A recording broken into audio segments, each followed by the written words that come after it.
Your thoughts about this?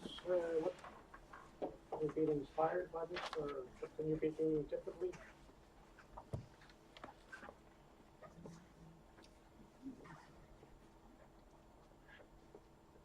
I'm also a football referee, so I'm used to getting critique. So don't worry, I can take it. I'm also a psychologist, and I can take it. And I'm a researcher, so I'm here to hear what practitioners, you guys are putting this into practice. Some of this comes from research. So does this make sense for you? And can you use it? I found it very inspiring, and also it's good to have all the three legs or dimensions to focus on, because I think generally we think that at least we're good at safety, but we have missed the health and well-being parts, and now we just started to also focus on that. But I think it's good to have an overview and also find bits and pieces where we have gaps. For some goalie role, maybe you're really good at safety, but then you're not so good in the well-being and health, maybe, right. And you can use that as an area. So you can be improving it in all the areas. Yeah. Because there's a lot of training out there for leaders in the safety area. There is not so much what can you give leaders in terms of how do you improve well-being in the workplace, and how do you deal with stress in the workplace. That those are more of a challenge, and some leaders have difficulty with that. Yeah, because that comes with the skill, and safety, and normally safety comes with figures, so it's easier to measure and to follow up and so on. So yeah. And do you? With your companies, is safety in one department and well-being and health in the HR department, or are they divided? They're divided. Yeah. So if you have someone who is not feeling well or is bullied, then it's HR. Yep. And if it's an accident, then it's you. Yep. Then it's it. Yeah. Is that integrated other places? Yes. Okay. Is that a good thing, or? Yeah, I think so. Okay. Yeah. Do they have any initiatives like this where they combine three, or is it compartmentalized? We are all organized in the HR, so those who work with safety and health and well-being is under HR, but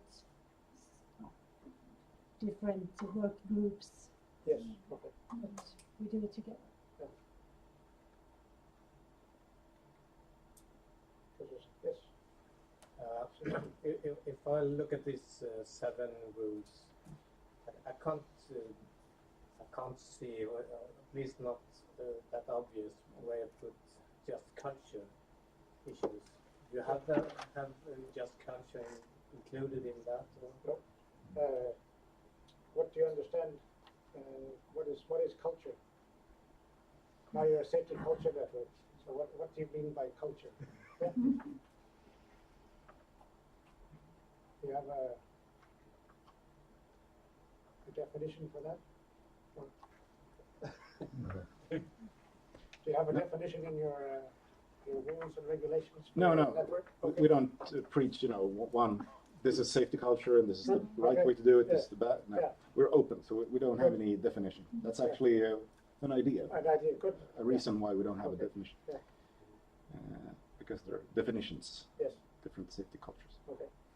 Usually when I deal with the word culture, I see it as it's something we share as a group, or as two people, or as a group. So you could have a meeting culture. There are tons of different, the way a meeting culture, how do people react at meetings? It can be very different from company to company. Here we're dealing with the safety culture.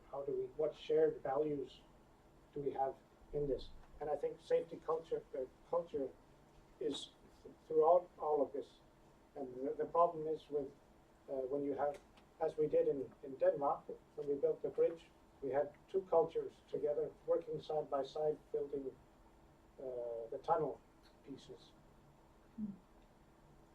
Two maybe slightly different cultures.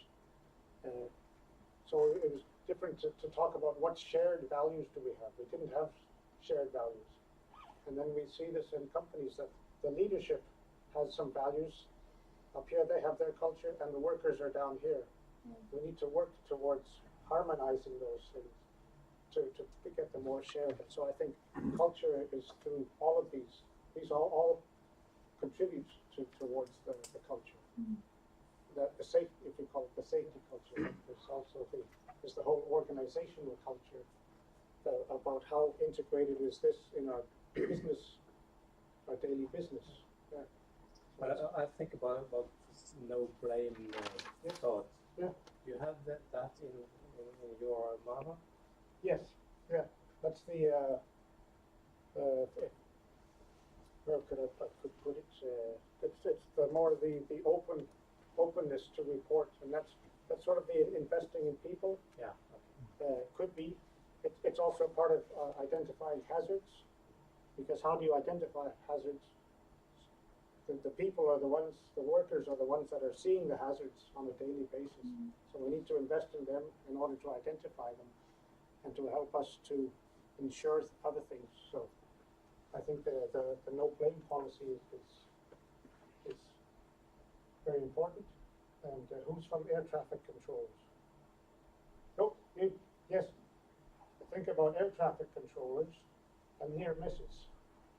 How do you get a no blame culture for air traffic controllers and you're dealing with planes near misses? How do you get them to report that they've just had a situation where you've had a near miss? A very challenging aspect that we've also worked at, and many countries have worked at that, to work with these near misses. Do you have any examples from air traffic controlling and how you worked with the culture there to get people to report? It's actually mandatory by EU legislation. Yes, yeah. Okay. And how do you define it, near miss? Well, there are different kinds. It's very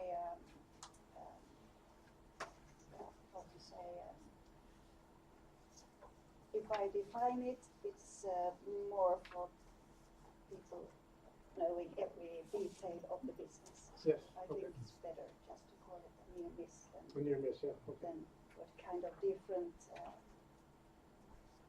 values we count on. But even companies by law also have to report accidents if there's any sickness absence over 1 day or something like that. So the laws are there, and yes, you have to report it. But how do we ensure that people feel they can report it, even if they're a young air traffic controller, a new one? Would they dare say that they've made a mistake, or they in construction or whatever? How do you work with this no blame aspect? And can you have a no blame culture? Because if someone has done something criminal, can you still have a no blame culture?